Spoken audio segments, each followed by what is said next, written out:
Hi there, Katy Ricalde for FoxNews.com and our coverage of the 2016 Republican National Convention. I am here with Jimmy Yoger, 19-year-old student from Miami University of Ohio. Jimmy, it's really nice to have you here. Thank you. Nice Thanks to be here. for joining me. Yep.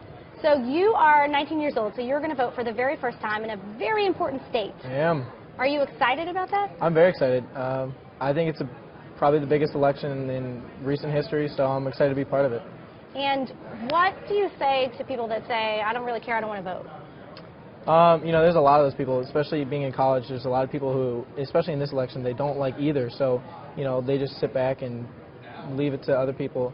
You know, I think as millennials, it's our responsibility and our duty to practice our rights and vote because, you know, we're the future of America, so it's going to affect our future a lot. So as a first-time voter, tell me, did you have a candidate right off the bat that you were interested in, or did you study up the candidates? How did you decide who were you going to vote for? Yeah, so I actually didn't know too much about most of the candidates, but... Well, there were a lot of them, so there not to worry. Was a lot. There was a lot to choose from. I've been interested in Trump. I've been all for Trump this whole time, you know, through the primaries and that, just because I think, you know, he has the qualities, and I pretty much, I didn't know too much about all the other people, but he stood out, obviously, and I think he's our guy. Did you watch the debates and all of that? Did you follow any of that? Yeah, I watched a good amount, not too much as I would like to, you know.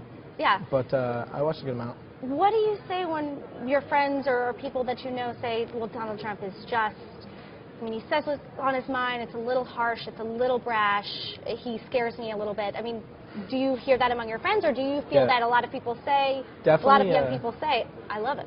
Definitely on social media and, you know, in my friend group, you know, people say that, and especially being at a school like Miami, there's a lot of people who don't like that at all. But, you know, in my opinion, I think, you know, he's a passionate guy, he's very charismatic about what he cares about, and he puts it out there. You know, he's not afraid to say what he feels, and, you know, a lot of times that's taken, especially on social media, you see it's taken as, you know, people making comparisons to him. But, you know, if you look back to people like our founding fathers and you think, who is more like them? Who is a bold personality just like them? Hillary or Donald? You're going to pick Donald every time. So. And you mentioned social media, and that is a huge thing. I love social media, and I'm sure that you do too. Yeah.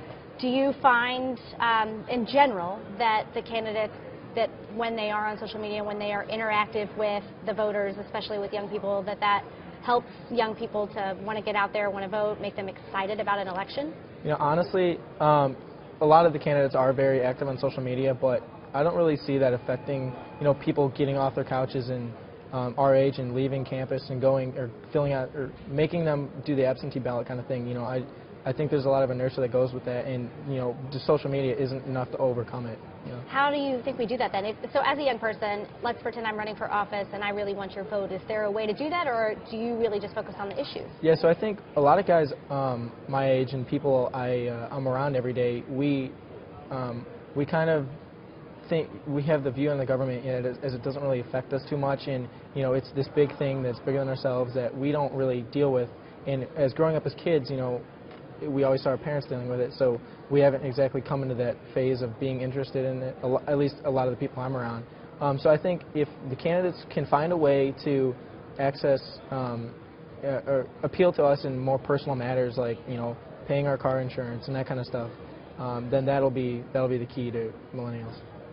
And have you been to any campaign rallies? Have you seen Donald Trump in person? I have not. You have not? There was one in Dayton, actually, which was close to us. I wanted to go, but I couldn't. I had a few Well, they say it was unlike anything you've ever experienced. I'm sure you've seen probably some of the footage. Yeah, I have.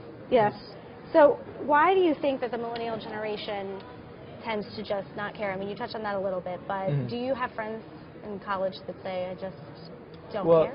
So, as an Air Force cadet at Miami, I'm surrounded by guys who care more than the normal people, and, you know, a lot of us are swayed towards a certain party. So people I'm around, they care a lot more than, you know, just normal people. And you mentioned military. Other than military, is there any other issues that you really care about, or anything in school that you've talked about that you really? You know, not really. Not in school. I'm pretty busy in school, so a lot of the stuff, you know, just like with me and with most students, it just goes over our head, which is one of the reasons why, you know, a lot of us don't get off our couches and go vote. Do you think that the voting age that is appropriate, or do you think that it should be a little older so that people can actually pay attention to? You mentioned you don't necessarily care. You're just leaving your parents home. You're independent for the first time. I think voting age is good now. I mean, because you have people like me who are very interested, and then it's important for for the 18 through 21-year-olds to still who do care and who have their opinion to be able to voice that opinion. Now, I mentioned this with my last guest, but there are a lot of people who dislike Donald Trump. He has an unfavorability rating among millennials at 74%. And if the election were held today, only 17% of people your age, between the ages of 18 and 34, would actually vote for Donald Trump. What would you tell them? Why would you tell them to vote for Donald Trump? Well, I'm voting for Donald Trump for a mixture of personal reasons and things that I see, in my opinion, happening in the future. And I think now more than ever, the U.S. has been kicking the ball down the road and not dealing with issues as they come across. And Donald, he has the ability to tackle them now, and he will tackle them now. And I feel like, in my personal opinion, our country has turned. We have makers and takers, and I think a lot of the country has turned into takers. And Donald, he made himself out of politics and in business, as everyone knows. But I think he is the right person to inspire America to become great again and become more of a country of makers. And now, did you watch any of the footage last night of the convention speakers last night? I did. Or you did? What did you think?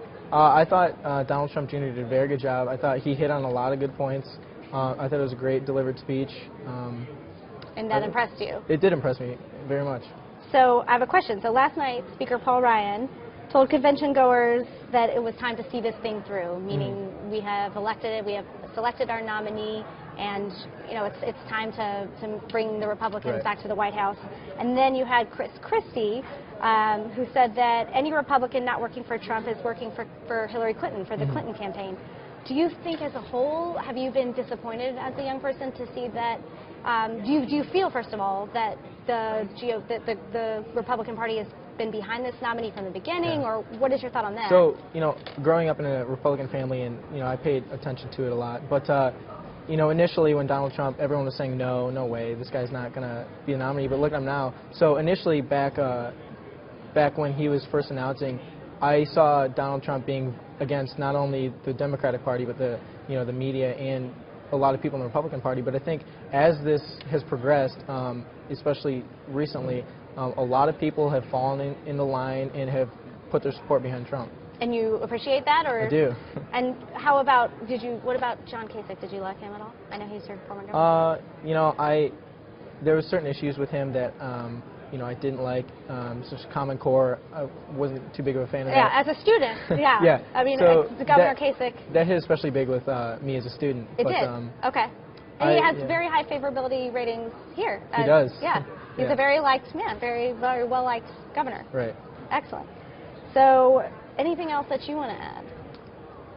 Not much. I'm good. You're excited to get to the polls? I'm very excited. I'm excited to see where this comes. I'm excited, if my candidate wins. I'm very excited for the future. I think there's never been a better time to be a Republican, and just, we're on, just like Cleveland is here, it's never been a better time to be a Clevelander.